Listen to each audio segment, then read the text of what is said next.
Hello, welcome to Priyanka Edu Advisor, and I am Priyanka Chauhan.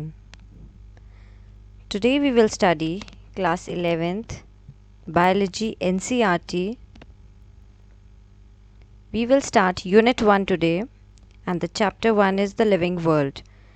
The first unit is diversity in the living world.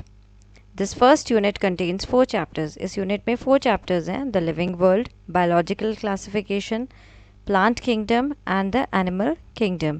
तो आज हम start करेंगे first chapter the living world. इस unit के first chapter में ऐसा कुछ important नहीं है. ये यहाँ से हमें इसमें कुछ इम्पोर्टेंट पॉइंट्स है जो आपको लर्न करने हैं. नाउ फॉर दो students who are preparing for the NEET, उनके लिए line to line biology NCERT की बुक उन्हें बहुत अच्छे से पढ़नी है. हर लाइन हर वर्ड अच्छे से लर्न करना है एनसीईआरटी का, क्योंकि नीट के जो क्वेश्चंस होते हैं वो एनसीईआरटी में से ही आते हैं. तो एनसीईआरटी 11th और 12th की बुक जो नीट के लिए प्रिपेयर कर रहे हैं वो बहुत अच्छे से एनसीईआरटी की बुक को पढ़ेंगे और कई बार इस बुक का रिवीजन करेंगे. तो इसमें हमें दिया हुआ है about the Ernest Mayr. The scientist is Ernest Mayr. From 1904 to 2004, मतलब इनकी 100 ईयर्स तक 100 ईयर्स के थे जब इनकी डेथ हुई थी. 1904 में इनका बर्थ हुआ था, 2004 में इनकी डेथ हुई थी. ही was born on 5th July 1904 in Kempton, Germany. तो एक तो इनका नेम आपको लर्न करना है, अर्नेस्ट मेयर. अर्नेस्ट मेयर को क्या बोला जाता है? He is known as the Darwin of the 20th century. Very important. ये इंपॉर्टेंट पॉइंट्स आपको लर्न रखना है. He was born on 1904, died on 2004. And Ernest Mayr is known as the Darwin of the 20th century. और ये one of the 100 greatest scientists थे of all the time. He was one of the 100 greatest scientists of all the time.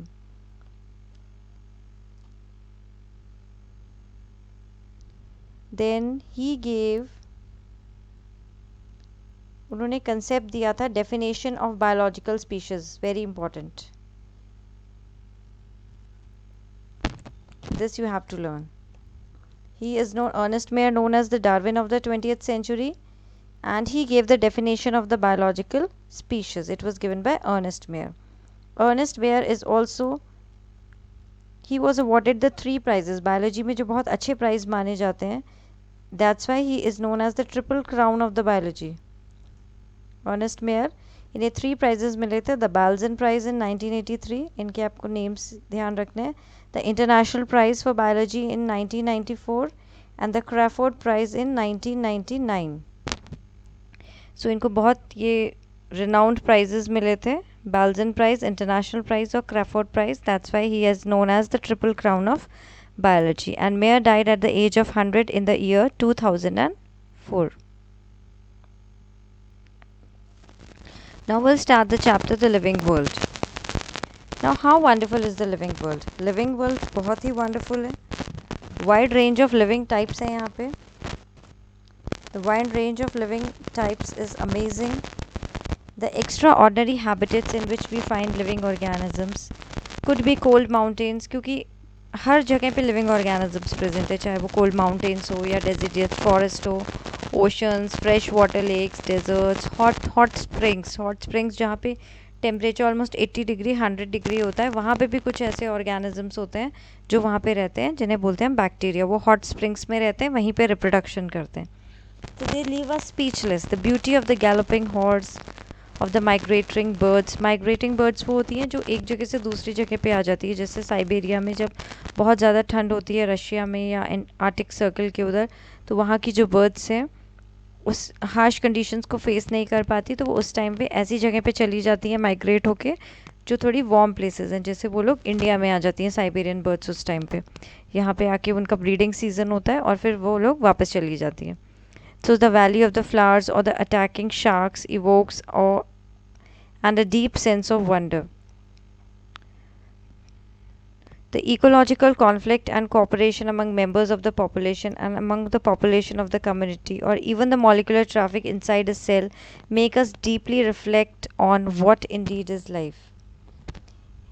इसमें दिया है कि किस तरह से पॉपुलेशन के मेंबर्स एक दूसरे से कोऑपरेट करते हैं, ecological conflicts among the populations, किस तरह से मेंबर्स पॉपुलेशंस में इंटरेक्ट करते हैं एक दूसरे से, कम्युनिटी में कैसे इंटरेक्शन होता है, या सेल के अंदर किस तरह से मॉलिक्यूलर ट्रैफिक होता है।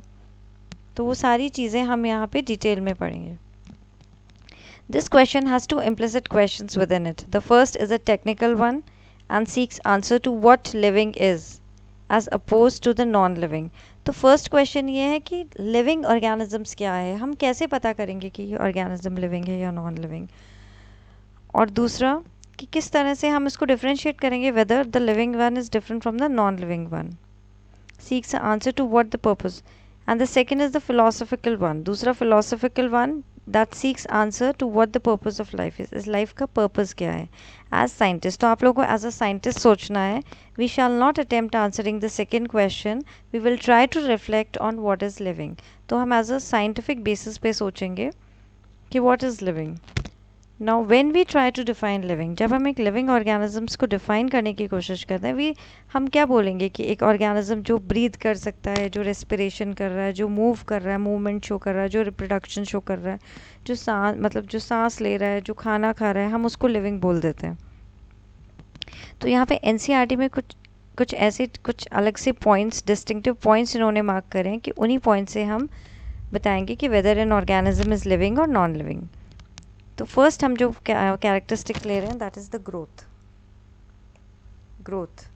Second is the reproduction. Third is ability to sense environment. ये सारे इंपॉर्टेंट पॉइंट्स हैं जिन कैरेक्टरिस्टिक्स से आप बोलोगे कि whether an organism is living.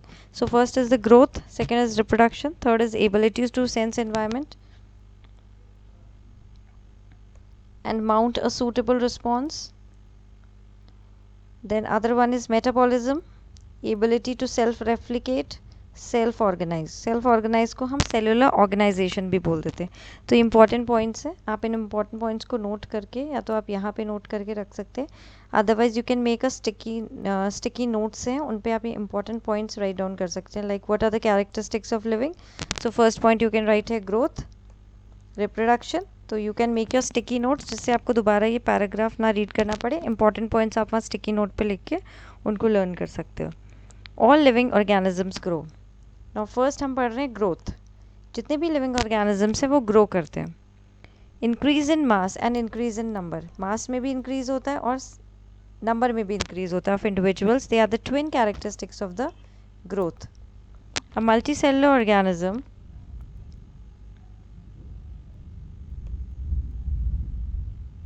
Grows by cell division. एक multicellular organism cell division से ग्रोथ करता है। बॉडी में सेल्स में डिवीजन होता है जिसे हम माइटोसिस बोलते हैं। तो माइटोसिस डिवीजन से एक सेल से बहुत सारे सेल्स बनते रहते हैं। 2 सेल्स बनेंगे, 2 से 4 बनेंगे, इस तरह से सेल में ग्रोथ होती रहेगी। In plants this growth by cell division occurs continuously throughout the life span.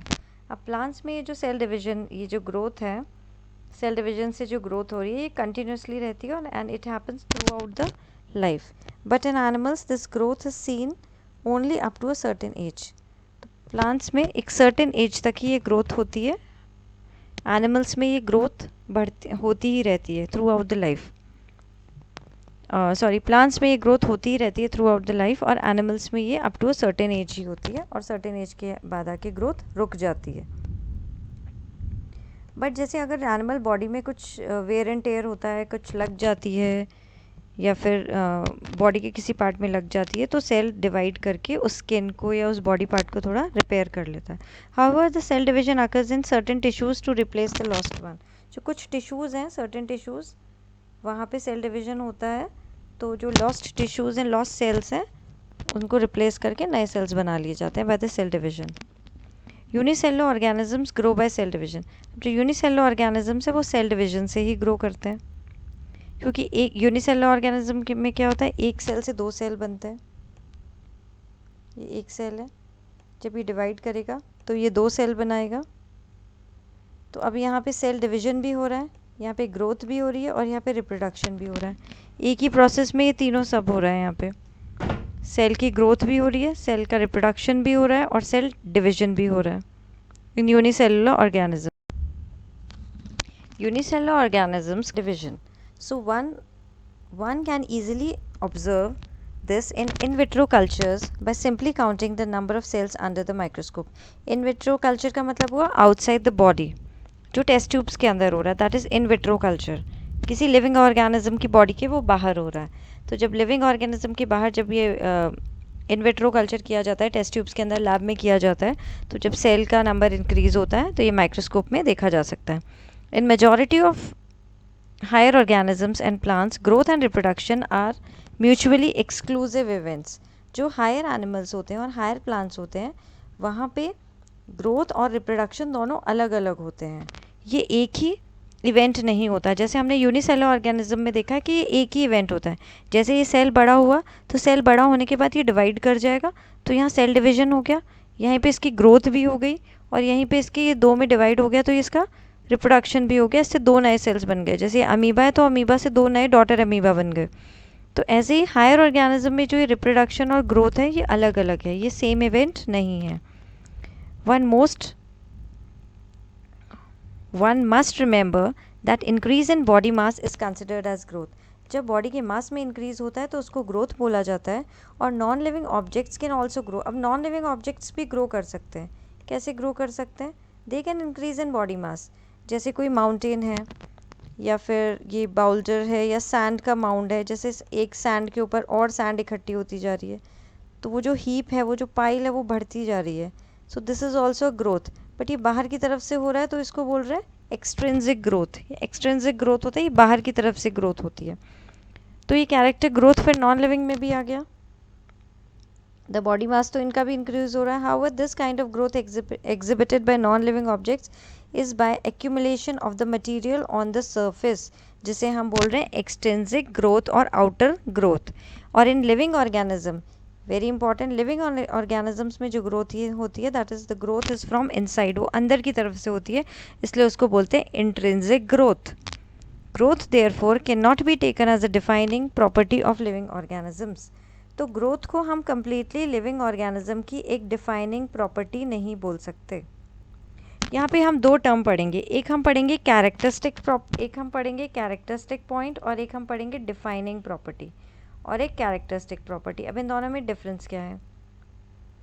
Characteristic property मतलब जो सभी लिविंग ऑर्गेनिजम्स में है, बट इन कैरेक्टरिस्टिक्स प्रॉपर्टी में कुछ एक्सेप्शंस भी आ जाते हैं जो हम आगे पढ़ेंगे. जैसे हमने ग्रोथ पढ़ा है, तो ग्रोथ ये है, growth is a characteristic property of living organisms. Growth सभी लिविंग ऑर्गेनिज्म में होती है, बट यहाँ हमने इसका एक्सेप्शन देखा कि ये नॉन लिविंग में भी होती है, जैसे सैंड माउंड या बॉयलर में. तो एक कैरेक्टरिस्टिक प्रॉपर्टी हो गई लिविंग ऑर्गेनिज्म की. डिफाइनिंग प्रॉपर्टी उसे बोलेंगे लिविंग ऑर्गेनिजम्स की, क्योंकि अब ग्रोथ को हम डिफाइनिंग नहीं बोल रहे हैं, ग्रोथ कैरेक्टरिस्टिक है. डिफाइनिंग प्रॉपर्टी जो सिर्फ लिविंग ऑर्गेनिजम्स में होती है और उसका कोई भी एक्सेप्शन नहीं है, that is the defining property of living organism. Second is the reproduction. अब जो रिप्रोडक्शन है ये भी कैरेक्टरिस्टिक प्रॉपर्टी है. यहाँ पे भी हम कुछ एक्सेप्शंस देखेंगे. ये सभी लिविंग ऑर्गेनिजम्स में होती है, बट इसमें कुछ एक्सेप्शंस भी हैं. जो कुछ लिविंग ऑर्गेनिजम्स हैं जो रिप्रोड्यूस नहीं करते, तो यहाँ एक्सेप्शंस आ गया. So it is a characteristic of living organism. Multicellular organisms में reproduction refers to the production of the progeny possessing features more और less similar to the parents. तो जो प्रोजेनी बनते हैं, जो इनके पेरेंट्स के जो चिल्ड्रन होते हैं, वो मोर और लेस सिमिलर होते हैं पेरेंट्स से. मोर मीन्स जैसे ह्यूमंस का जो बेबी होगा वो ह्यूमंस जैसा ही दिखेगा, काव जैसा होगा, डॉग का जो होगा वो डॉग जैसा, तो वो मोर सिमिलर हो गए. और लेस सिमिलर क्यों बोल रहे हैं? जैसे ह्यूमन बींग्स में सिमिलैरिटी तो है, उनका जो प्रोजेनी होगा वो ह्यूमन ही होगा, बट उसमें बिल्कुल सेम नहीं होगा, उसमें वेरिएशंस होंगी. वेरिएशंस मतलब फेस अलग होगा, तो लेस सिमिलर. यहाँ पे इसलिए हम इसको बोल रहे हैं less similar. Invariably and implicitly we refer to the sexual reproduction. तो यहाँ पे वेरिएबिलिटी क्यों आ रही है? क्योंकि यहाँ पे सेक्शुअल रिप्रोडक्शन के कारण वेरिएशंस आ जाते हैं ह्यूमन बींग्स में या लिविंग ऑर्गेनिजम्स में. Organisms reproduce by asexual means also. कुछ ऑर्गेनिजम्स एसेक्सुअल मेथड से भी रिप्रोड्यूस करते हैं, जैसे fungi multiply and spread easily to the millions of asexual spores. Asexual reproduction किससे होता है फंजाई में? By spores. तो again you will write here, make your sticky notes here. तो स्टिकी नोट में आप इंपॉर्टेंट पॉइंट्स लिखेंगे like fungi reproduction, asexual reproduction by spores. Lower organisms में फिर हम ईस्ट और हाइड्रा में देखेंगे। एग्जाम्पल आप यहाँ लिखेंगे ईस्ट और हाइड्रा, इसमें बर्डिंग होती है। प्लेनेरिया, प्लेनेरिया में ट्रू रीजनरेशन होता है। जैसे एक प्लेनेरिया है, अगर इसकी इन फ्रेगमेंट्स में टूट जाता है तो हर एक इसका जो फ्रेगमेंट होता है उससे एक नया प्लेनेरिया बन जाता है। Planaria is a flatworm. तो fragmented organism regenerates lost part of its body and becomes a new organism. जैसे ये वाला पार्ट है, तो इस पार्ट का जो लॉस्ट पार्ट है वो अपने आप उसको जनरेट कर लेगा और एक नया प्लेनेरिया बना लेगा, एक न्यू ऑर्गेनिज्म बन जाएगा। Fungi, the filamentous algae and the protonema of the mosses all easily multiply by fragmentation. तो इन सब के आपको लर्न करना है कि किस तरह से इनमें एसेक्सुअल रिप्रोडक्शन हो रहा है। And when it comes to unicellular organisms like bacteria, unicellular algae और amoeba, the reproduction, ये हमने पहले भी पढ़ा था, reproduction is synonymous with growth. Growth, reproduction, cell division सब एक साथ ही होते हैं unicellular algae, amoeba में या फिर bacteria में. That is the increase in the number of the cells. We have already defined growth as the equivalent to increase in the cell number or increase in the mass. This is the definition of the growth. Hence we notice that in single celled organisms we are not very clear about the usage of these two terms, the growth and reproduction. तो हम single celled organisms में ये दो terms growth और reproduction अलग अलग नहीं करके एक ही term use कर लेते हैं, क्योंकि उनमें growth और reproduction एक साथ ही हो जाता है. Further, there are many organisms which do not reproduce. ये reproduction का exception आ गया यहाँ पे, इसलिए इसको characteristic feature बोल रहे हैं. क्यों? क्योंकि mules जो होते हैं, mules ये जो horse और donkey के interbreeding से जो produce होते हैं, ये mules होते हैं, ये sterile होते हैं. They are not fertile. ये आगे progeny को birth नहीं दे सकते. Next is the sterile honeybees, infertile human couples. तो ये है तो सारे human beings, पर ये reproduce नहीं कर पा रहे हैं. तो reproduction is the characteristic property of living organism. Hence reproduction cannot be an all inclusive defining characteristic of living organism. इसलिए इसको defining property नहीं बोल रहे हैं, इसको reproduction को only characteristic property of living organism बोला जा रहा है. Of course no non-living object is capable of reproducing or self-replicating by itself. Another characteristic of life is metabolism. Now next is the metabolism, very important.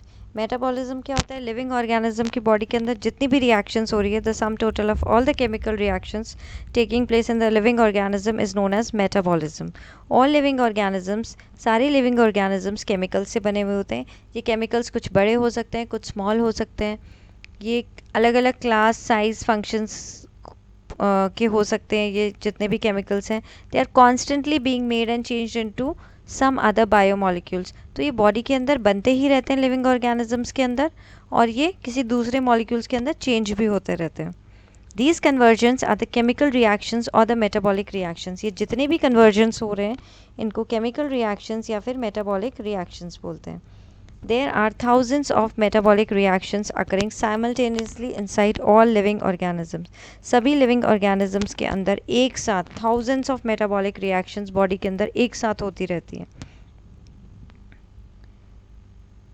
Be they unicellular और multicellular, चाहे वो unicellular organism है या फिर वो multicellular organism है, उनकी body के अंदर एक साथ थाउजेंड्स ऑफ केमिकल रिएक्शंस एक साथ होती रहती है.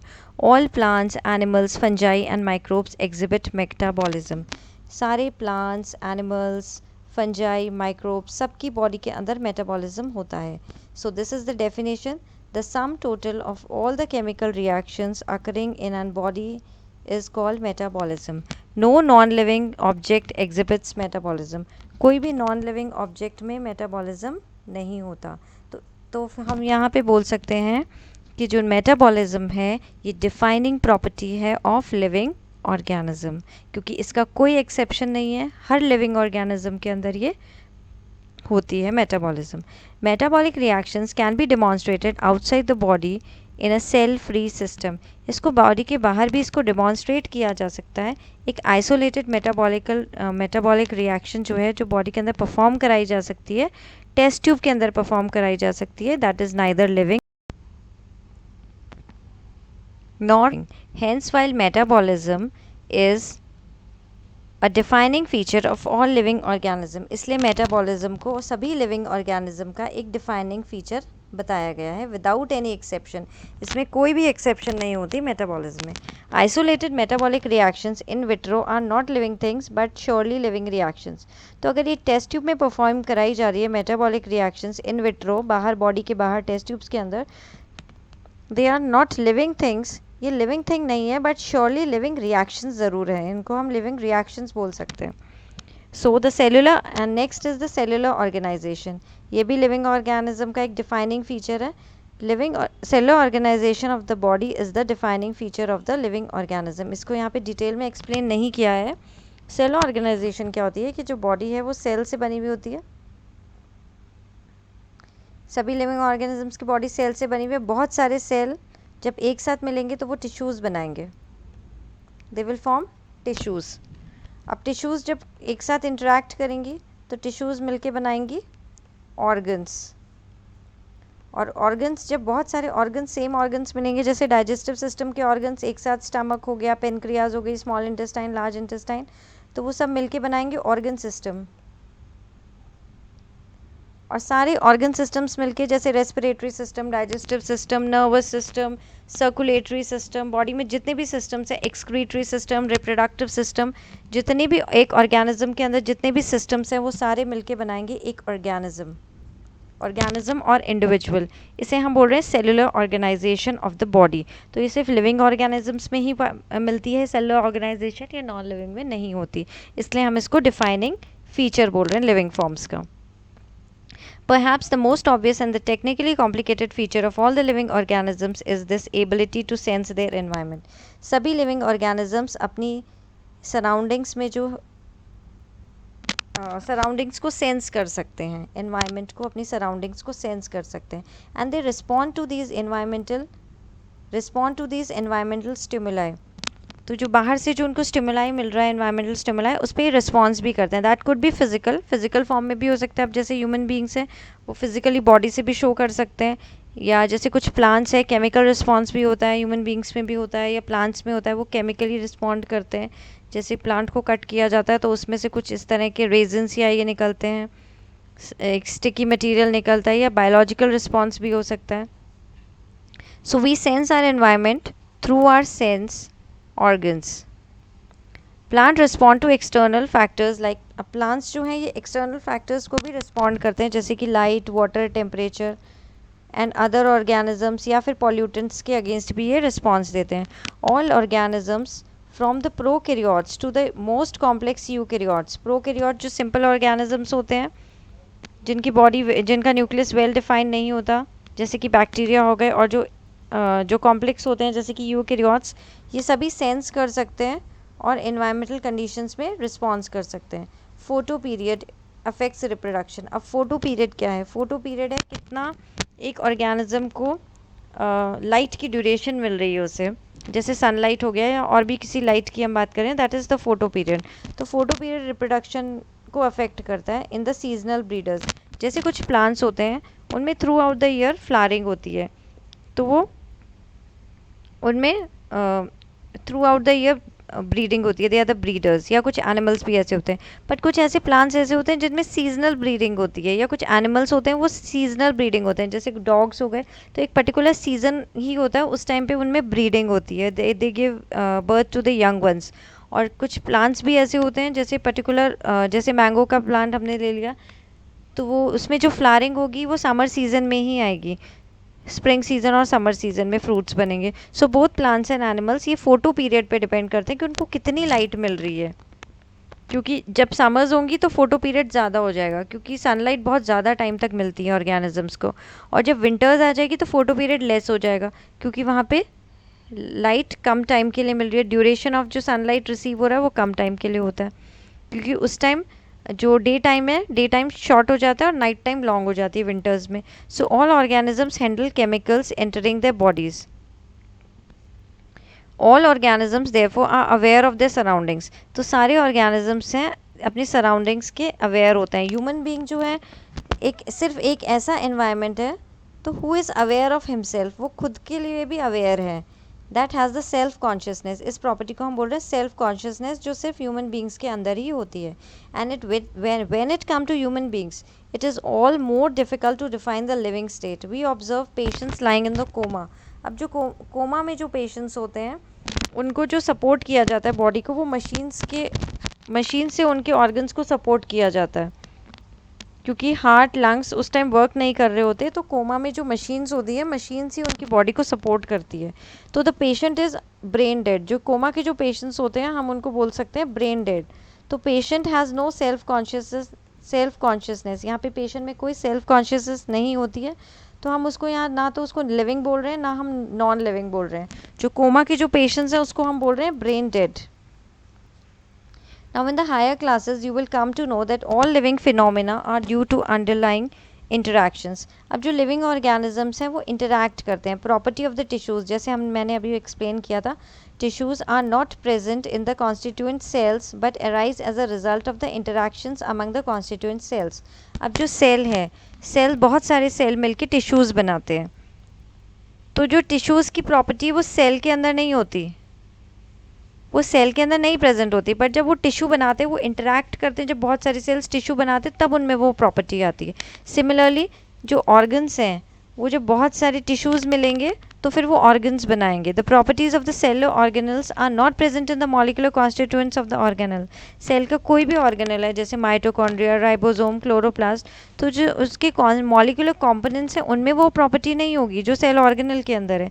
पर जब इन सबका इंटरेक्शन हो जाएगा, जब ये एक ऑर्गेनल बना देंगे, तो इनमें वो प्रॉपर्टी आ जाएगी. So these interactions result in the emergent properties at a higher level of the organization. तो इंटरेक्शन ज़्यादा होती हैं, result in the emergent properties at a higher level of the organization. So this phenomena is true in the hierarchy of the organization complexity in all the levels. Therefore, we can say that living organisms are self-replicating. Living organisms self-replicating होते हैं, self-replicate करते हैं, अपने जैसे organisms बनाते हैं. जैसे living organisms में जो DNA होता है वो replicate करता है और DNA बनता है. Evolving, वो evolve होते हैं, self-regulating होते हैं, interactive functions interact करते हैं एक दूसरे से. जैसे सेल्स, बहुत सारे सेल्स इंटरेक्ट करके टिश्यूज़ बनाते हैं, बहुत सारी टिश्यूज़ इंटरेक्ट करके ऑर्गन्स बनाती हैं, फिर बहुत सारे ऑर्गन्स इंटरेक्ट करते हैं तो एक ऑर्गन सिस्टम बनता है, उससे एक लिविंग ऑर्गेनिज्म बनता है. तो एक सेल्फ रेगुलेटिंग इंटरएक्टिव सिस्टम है that is capable of responding to the external stimuli. तो ये लिविंग ऑर्गेनिजम्स की डेफिनेशन हो गई यहाँ पे. ये सेल्फ रेप्लिकेटिंग है, इवॉल्विंग है, इवॉल्व होते हैं, ये सेल्फ रेगुलेटिंग, रेगुलेट कर पाते हैं, इंटरएक्टिव सिस्टम्स हैं अंदर, इंटरैक्टिव सिस्टम्स इंटरैक्ट करते हैं और एक्सटर्नल जो स्टिमुलाई है उस पर रिएक्ट करते हैं. So what is basically biology? Biology एक कहानी है. Biology is the story of life on earth. Earth पे जो लाइफ की स्टोरी है उसे हम बायोलॉजी बोल रहे हैं. Biology is the story of evolution. किस तरह इवोल्यूशन हुआ, किस तरह से सबसे पहले लिविंग ऑर्गेनिज्म अर्थ पर आए, फिर उनसे कैसे और कॉम्प्लेक्स ऑर्गेनिज्म बने. क्योंकि सबसे पहले जो ऑर्गेनिजम्स थे अर्थ पे वो बहुत सिंपल प्रिमिटिव ऑर्गेनिजम्स थे. उनका बॉडी स्ट्रक्चर बहुत सिंपल था, वो सिंगल सेल थे, एक ही सेल था बॉडी में. धीरे धीरे कॉम्प्लेक्सिटी आती गई, वाटर से वो लैंड पे आए, फिर लैंड के जो थे वो ऑर्गेनिज्म ज़्यादा कॉम्प्लेक्स हुए, एक सेल से ज़्यादा सेल्स आए, मल्टी सेल्लो आए. तो ये पूरा जो इवोल्यूशन हुआ है ऑर्गेनिजम्स में, प्लांट्स में, एनिमल्स में, ये सब हम बायोलॉजी में ही पढ़ते हैं. So all living organisms present, past and future are linked to one another by the sharing of the common genetic material but to the varying degrees. तो ये सभी लिविंग ऑर्गेनिज्म जो हैं ये एक दूसरे से लिंक्ड हैं by the sharing of a common genetic material, but ये कुछ वेरी कर सकता है, बट बेसिकली इवॉल्व तो सभी स्टार्टिंग से ही हुए हैं. ये इवोल्यूशन हुआ है एक अर्थ पे. So the rest part of the chapter we will cover in the next video. This is the part 1. So I hope you found the video helpful. Please do like the video, share it with your friends, and subscribe the channel if you have not subscribed, and press the bell button so that whenever I upload the new content you get notified and you may watch the video. And one more thing I would like you to tell you, जब भी आप notes बनाएं आपकी stick notes पे लिख के और इन्हें press कर लें. Okay, I'll see you in the next video.